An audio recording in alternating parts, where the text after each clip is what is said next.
الساعة 3:33 بعد نص الليل، الوقت اللي بيسموه في اليابان ساعة الشيطان. تحت شوارع طوكيو المظلمة في أبواب سرية بتتفتح على عالم تاني، عالم الطائفة الغامضة كوروماكو. أنا عمري ما هنسى اللي حصل.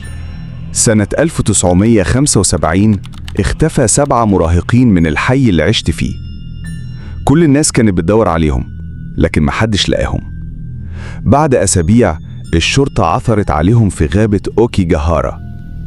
الجثث كانت ملفوفة بدائرة من رموز غريبة، رموز عمري ما شفتها قبل كده. لكن الصدمة إن نفس الرموز دي لحد النهاردة لسه بتتكرر في طقوس الطائفة الملعونة. الطقوس بتبدأ بسكون تام، الشموع السوداء تنطفي فجأة ويسود المكان ظلام كامل، وفجأة تبدأ التراتيل بلغة قديمة محدش لحد النهاردة فاهمها.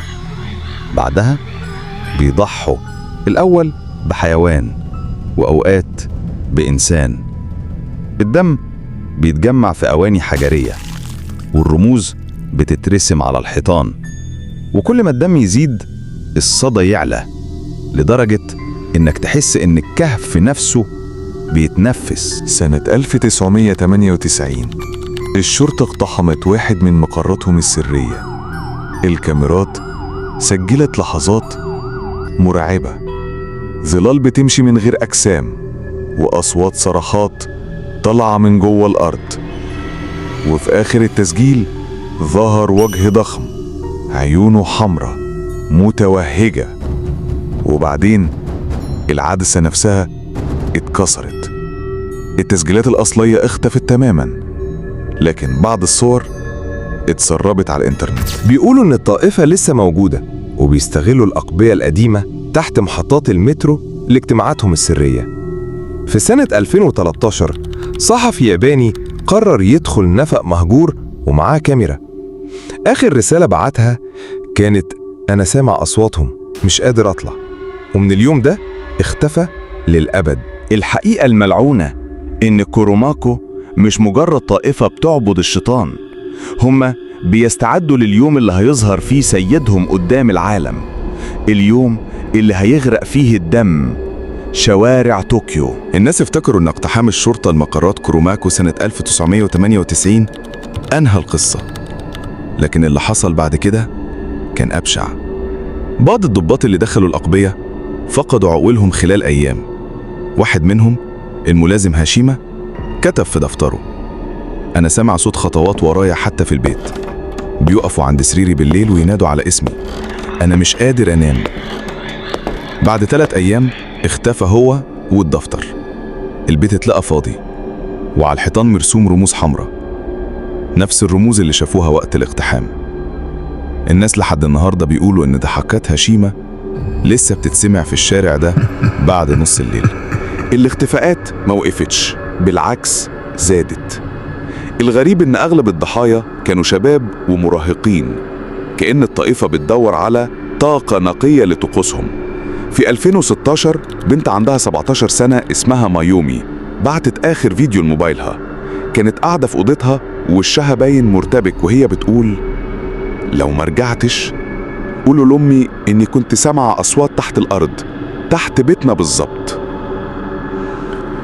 الفيديو اتقطع فجأة، بعدها اختفت. ولما الشرطة دخلت بيتها لقوا في الأب وتحت البيت رسمة عين حمراء ضخمة محفورة في الحيط، لكن مفيش أي أثر للبنت. طقوس كوروماكو مش مجرد عبادة، دي مذابح كاملة.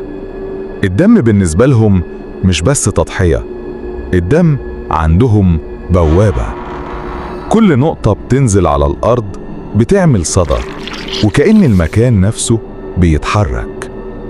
شهود عيان نادرين وصفوا مشاهد بشعة: حيوان بيتحط في منتصف الدايرة، وبعد ما يذبح يخرج دخان أسود كثيف. واللي أرعب الناس إن وسط الدخان اتشافوا عيون حمراء ضخمة بتراقب الطقوس. وفي لحظة معينة كل اللي موجودين يصرخوا مع بعض، لكن الصوت ما كانش صوت بشر، كان كأن في قوة تانية بتتكلم من خلالهم. واحد بس قدر يهرب، كتب بخط ايده. مش كانوا بيضحوا بحيوان واحد، في بعض الليالي أطفال من القرى اختفوا ومحدش رجع منهم. المخطوطات القديمة بتحكي عن كائن اسمه آكاي مغامي، العيون الحمراء. الأسطورة بتقول لما يتجمع الدم الكافي يتفتح الباب ويخرج السيد الحقيقي. الغريب إن نفس الرموز المرسومة في المخطوطة هي بالظبط اللي بيرسموها الطائفة على جدران مقراتهم.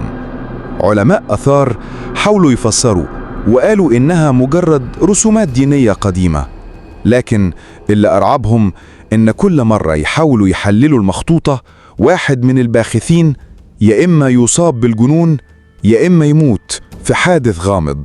في 2019 صحفي اسمه يوكيهارا قرر يحقق في الموضوع بنفسه. دخل نفق مهجور في كيوتو ومعاه كاميرا صغيرة. أول التسجيلات كان بيقول المكان ريحته زي الحديد الصدي وفي أصوات كأنها ناس بيصلوا. مع مرور الدقايق صوته بقى يرتجف وهو يهمس هم حواليا، شايف عيون بتلمع في الضلمة، مش بيسيبوني أطلع. آخر لقطة الكاميرا وقعت على الأرض، العدسة صورت حاجة بتقرب، إيد سودة طويلة. قبل ما التسجيل يسود الكاميرا اتلاقت بعد شهور، لكن جثته ما ظهرتش أبدا. ولحد النهاردة الناس بتقول إن صوته لسه بيتسمع جوه النفق لو دخلت بعد نص الليل. الحقيقة اللي محدش عايز يصدقها إن الطائفة لسه موجودة، مش بس في اليابان، في إشارات بتقول إنهم بدأوا ينتشروا في دول تانية. بيقولوا إن في كل مدينة كبيرة في قبو أو سرداب سري الناس العادية تعدي فوقه من غير ما تعرف، وإن التراتيل اللي بيسمعها بعض السكان في طوكيو بعد نص الليل مش مجرد خيال. لو سمعت الصوت يبقى خلاص انت قريب جدا من نهايتك، لأن الطائفة مش بتسيب شاهد حي. الناس بتقول الفضول بيقتل القط، لكن في حالة كوروماكو الفضول بيقتل الإنسان. اوعى تدور عليهم، اوعى تسأم عنهم، لأن اللي بيدور مش بيرجع، هو بيبقى الضحية الجديدة. القصة دي لسه ما خلصتش، ويمكن دلوقتي وانت بتسمعني في حد من الطائفة واقف ورا باب بيتك بيراقبك. اوعى تدور، اوعى تبص وراك، لأن مجرد معرفتك للحقيقة ممكن يخليهم يختاروك الضحية الجاية. لو عجبتك القصة ما تنساش تشترك في القناة، عشان لسه في حكايات أبشع وأسرار أخطر من اللي سمعته دلوقتي.